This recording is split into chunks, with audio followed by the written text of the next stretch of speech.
Hey, what's up everyone? I wanted to come on here and put together a little video to highlight some information regarding the dead snatch from the DV8 start and some things that I noticed today and some things that you may have questions on that hopefully I can answer. And one of those things is to use or not to use the block, all right? So that question sort of came up. Some people have been doing it off the block.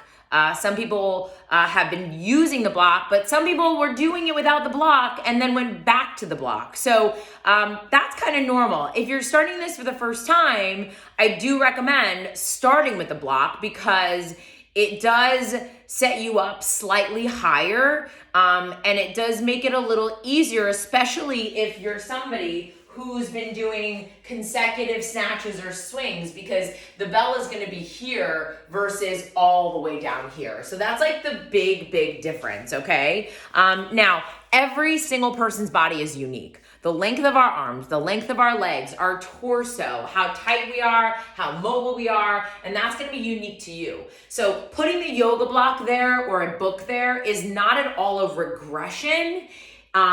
It's something that's going to possibly allow some individuals to find the strongest start position. Because what we're doing with the dead snatch is we're trying to get starting strength dead off the floor. When you're used to doing a hike, you have that initial hike to get the momentum going. Very different, which is why you may feel like this dead start is taking a little bit more out of you, because it is. It's definitely harder, okay? So now that we know that the block is not a regression, I want you to feel free to add it back in if you think you need it. But now here's a couple things that may help you figure out whether you do need it, okay?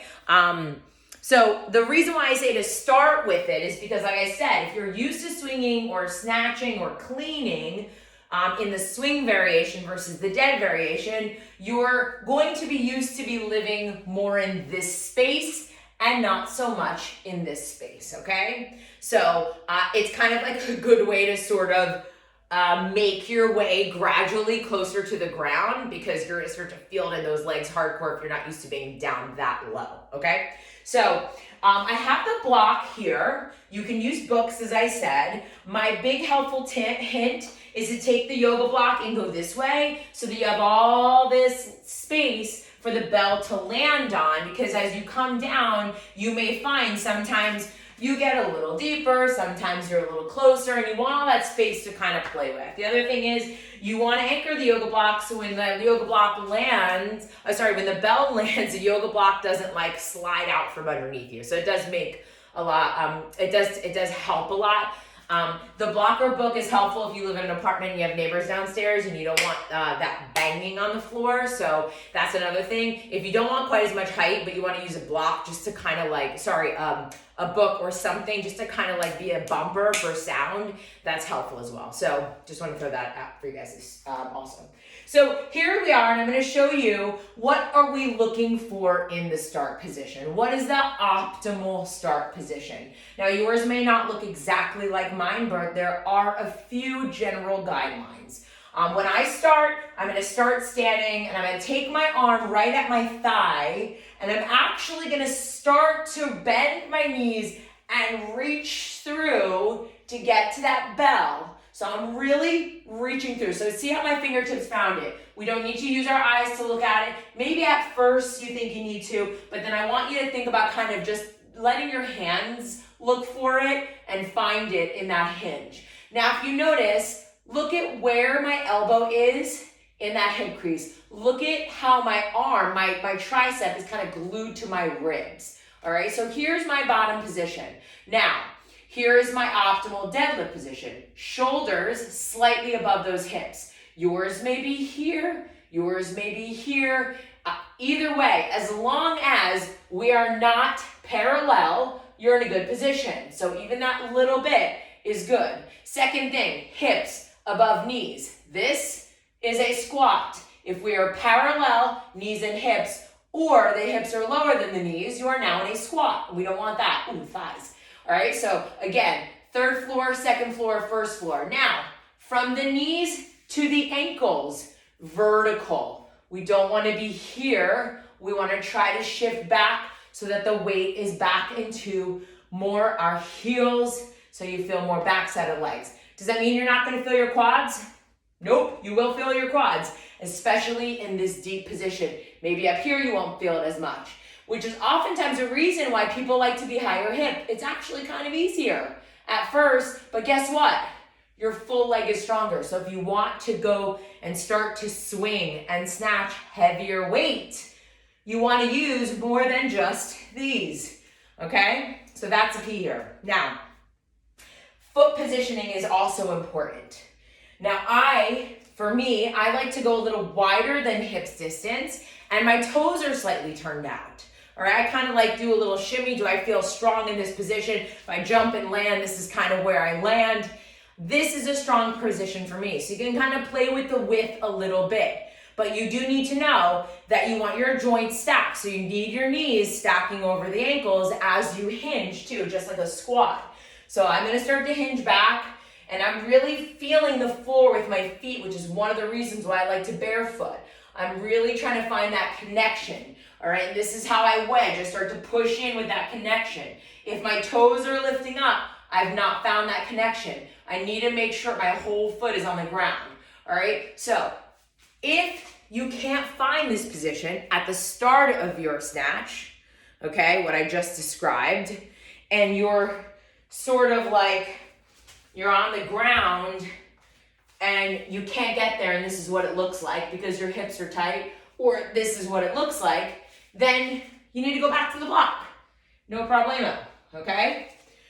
If you start off fine and you get into that hook grip and you come overhead, but on the way down, you're here, you may just need to start to think about sitting into it more when you lower, okay? Because if you're able to start there, then what's preventing you from getting back there? Well, could be the habit of those high hip swings and snatches you were doing before, or it could just be that you're not thinking about it. Your body's just used to staying a little higher, which kind of is the same thing.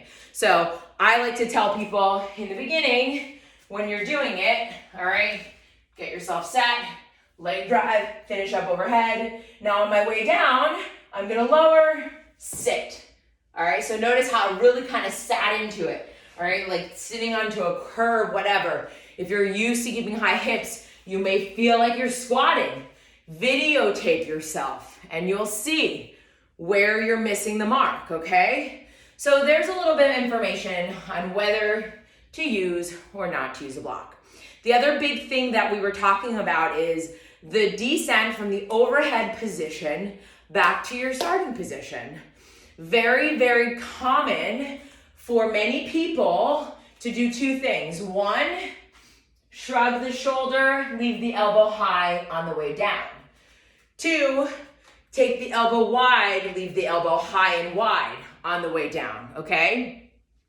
So something that I've found to help, one is the cue of shutting a window, which means initiate the downward force by pulling the elbow versus tossing the bell over your wrist. So I've used the cue personally, the gooseneck, of sort of like tossing the bell over and coming down, which can be helpful, but it can also lead to this. So reverse that thinking if that's what you're doing, and instead think about initiating the way down from your elbow first. Now, if you're still having trouble and you have the winging situation, and taking it back to the body weight of just practicing and seeing what it looks like, just body weight, maybe videotaping yourself could help you as well, okay? So always go back to that, or lighter weight. But the other thing that I was cueing today, and that seemed to help a few people, was this. When you get to the overhead position, and you're ready to go on your way down, notice where the top position, my palm is facing out, just like my logo, okay? Now on the way down, if you're having that wide winging elbow, think about first turning your palm in, then driving the elbow down. Okay, so this is what I did. I went from here, I turn the palm in, then pull the elbow down, and it kept my elbow closer and didn't allow it to stay wide and my shoulder to shrug. So that may help you. Give it a try. Let me know what you think. These are the two main things that I sort of noticed today. The last question that I've had a couple times is, why is the bell banging my wrists? It hurts. Okay, so could be a couple things. One is you're gripping the bell too tight and you're not allowing the bell to flow. It's common when you're first learning how to snatch because you're not confident and it feels really scary to loosen up your grip. So it's kind of all part of the process, all right? So make sure your hands are not sticky.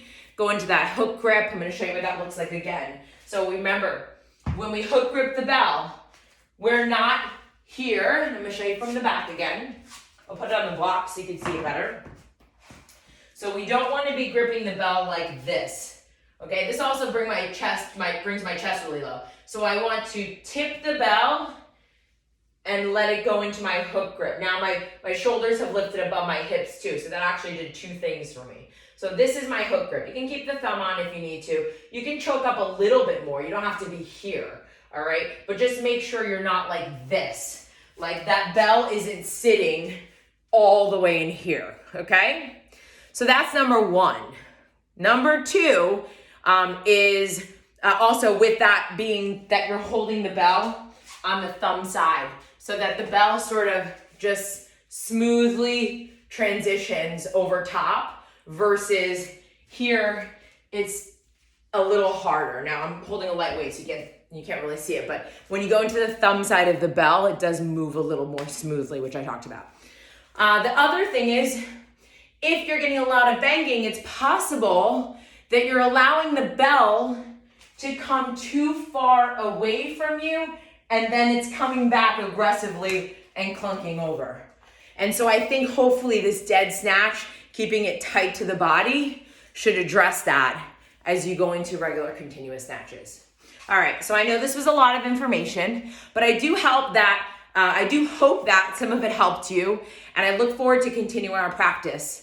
Remember, videos are very, very helpful. Videotape yourself if you feel comfortable. You don't need to share it on social media, but you can send it to me and I'm more than happy to review and get you really dialed into this technique. It is a movement that is kind of technical for sure, but it's totally doable and you guys are all doing great. So thanks for listening and I'll see you soon.